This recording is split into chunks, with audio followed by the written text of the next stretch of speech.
எல்லோருக்கும் வணக்கம். தெய்வப் புலவர் திருவள்ளுவர் அருளிய திருக்குறள் கடவுள் வாழ்த்து அதிகாரம் 1 குறள் 4. வேண்டுதல் வேண்டாமை இலானடி சேர்ந்தார்க்கே யாண்டும் இடும்பை இல. இதனுடைய கருத்து என்னவென்றால், எந்த ஒரு பொருளிலோ தான் நடத்தும் காரியத்திலோ விருப்பு வெறுப்பு இல்லாதவன்தான் இறைவன். எனவே நாம் விருப்பு வெறுப்பு இன்றி தன்னலம் இன்றி ஒளிரும் இறை சக்தியின் திருப்பாதங்களை மனதால் நினைந்து அவரை பின்பற்றி இப்பிறவியில் மட்டுமல்ல எப்பிறவியிலும் நமது பிறவி துன்பங்கள் அணுகா வண்ணம் எம்மை பாதுகாக்க வேண்டும். அதற்கு இறைவனுடைய திருப்பாதங்களை என்றுமே எமது மனதில் நினைத்த வண்ணம் நமது காரியங்களை செய்ய வேண்டும். நமக்கு வரும் துன்பங்கள் ஆவன 3 வகை.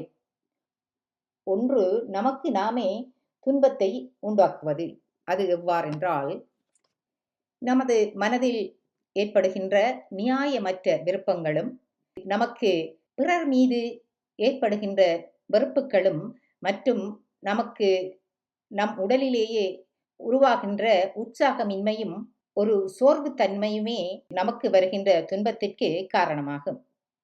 இவற்றால் நமது மனம் நமது விருப்பங்கள் நிறைவேறாமல் அந்த இயலாமை காரணமாக கோபமும் பொறாமையும் அதன் விளைவாக எமது வாயிலிருந்து வருகின்ற தீய சொற்களும் எமது மனதை அசுத்தமடைய செய்கின்றன.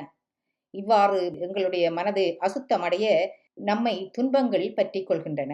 எனவே இவ்வகையான துன்பத்திற்கு நாமே அதற்கு பொறுப்புள்ளவர்களாவோம்.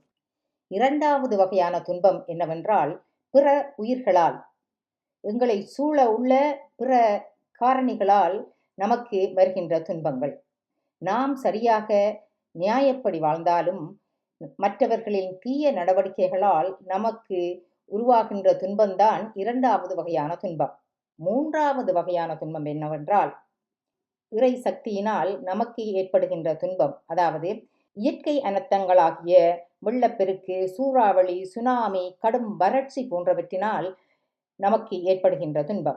இவ்வாறாக இந்த 3 வகையான துன்பங்களும் நமது விருப்பு வெறுப்பு அற்ற இறைவனை மனதில் நாம் நினைத்து வாழ்ந்தால் நம்மை விட்டு விலகிவிடும் என்கின்றார் திருவள்ளுவர். அது எவ்வாறெனின், நாம் இறைவனை மனதால் வழிபட்டால் நமக்கு மன தூய்மை ஏற்படுகின்றது. நமக்கு மன தூய்மை ஏற்படும் பொழுது நமது மனதிலே ஒரு பக்குவ நிலை உருவாகின்றன. பக்குவ நிலை அடையும் பொழுது எமது மனம் ஒருநிலைப்படுகின்றது.